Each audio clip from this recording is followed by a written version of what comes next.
Jueves por la madrugada y antes de irnos a dormir tenemos capsulita jurídica. Y es muy interesante porque hoy vamos a hablar de un derecho humano, o sea, un derecho que tenemos todos por el simple hecho de ser seres humanos, que ha trascendido bastante en la vida jurídica de nuestro país, al menos los últimos 15 años. Y este derecho es el derecho al libre desarrollo de la personalidad. Y bueno, ¿a qué se refiere? ¿Qué implica o hasta dónde abarca la protección jurídica de este derecho humano? Pues parte en principio del derecho a la dignidad humana, del cual se desprenden casi todos los derechos humanos. Pero en específico, este derecho al libre desarrollo de la personalidad protege la facultad que tenemos todos para elegir libremente y de manera autónoma nuestro proyecto de vida. O sea, a que seamos individualmente como queremos ser, sin coacciones, sin que nadie nos obligue a hacer de una forma y sin limitaciones injustificadas. Esto es importante. Así de lo que les platico, este derecho humano tiene dos características bien importantes.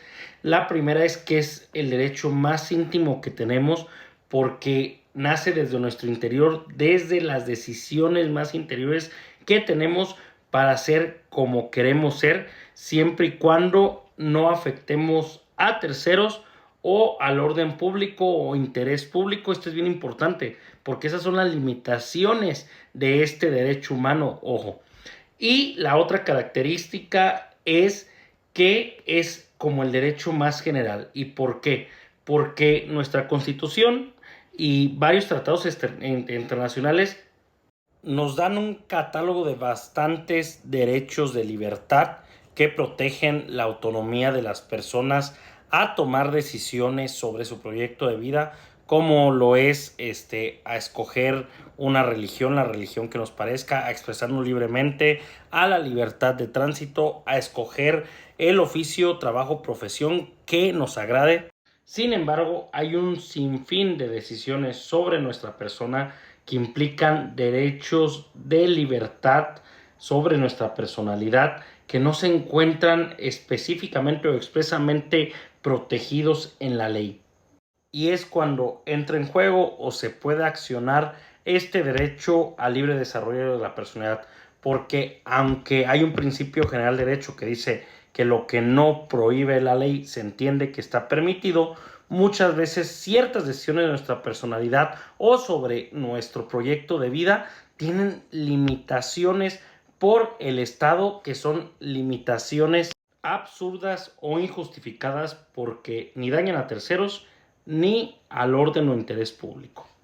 Como por ejemplo el derecho a la libre opción sexual, que no estaba como específicamente protegido en la ley y que de hecho a partir del 2009 fue con lo que se empezó en México a estudiar de fondo este concepto del libre desarrollo de la personalidad, incluso antes de la reforma constitucional del 2011 sobre los derechos humanos, porque, por ejemplo, se prohibía la reasignación sexogenérica en los documentos de identidad con el pretexto de que sí había daños o consecuencias legales respecto a terceros o el orden público, porque podía impactar en cuestiones como de matrimonio, sucesiones, relaciones laborales, filiación, cuestiones de contratos, etcétera. Sin embargo, al hacer un estudio más amplio del derecho al libre desarrollo de la personalidad,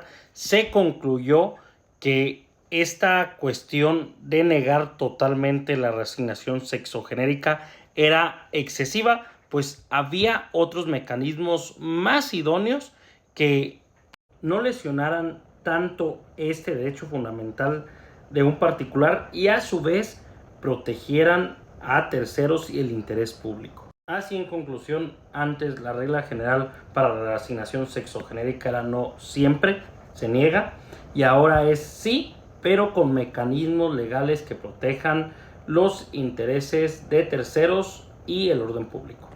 Lo mismo pasó con el consumo lúdico de la marihuana, que a su vez se hizo jurisprudencia porque determinó que la prohibición absoluta, o sea, la prohibición de cualquier acto de consumo de la marihuana era excesiva, porque la Suprema Corte determinó que la prohibición absoluta de cualquier acto de consumo de marihuana con el fin de proteger el orden público y diversas disposiciones constitucionales de salud y la Ley General de Salud, pues podían existir mecanismos o medidas alternativas que protegieran el mismo fin constitucional, pero sin ser tan intrusivos en la esfera jurídica del particular que quería consumir. Por ejemplo, cambiar la prohibición de cualquier acto de consumo por prohibir consumo en circunstancias específicas. Por ejemplo, la prohibición de consumir marihuana mientras se maneja, en lugares públicos o influir a terceros para que la consuman. Son medidas idóneas para proteger los derechos de terceros y el orden público. Sin embargo, como le dije, este derecho tiene sus limitaciones que afecta a terceros o el orden público, que son las limitaciones a este derecho. Así hay casos en los que se ponderaron, o sea, se le dio mayor jerarquía o importancia a otros derechos que al libre desarrollo de la personalidad.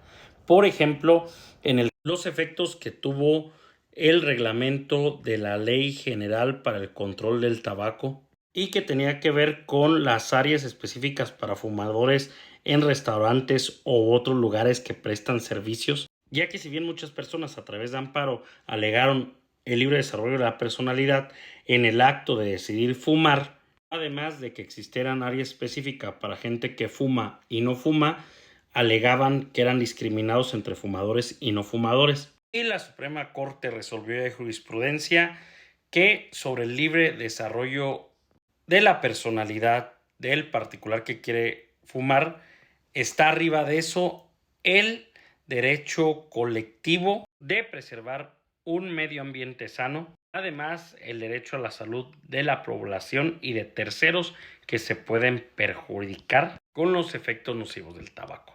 Bueno, espero que les haya gustado. Buenas noches, nos vamos a dormir y que Dios los bendiga.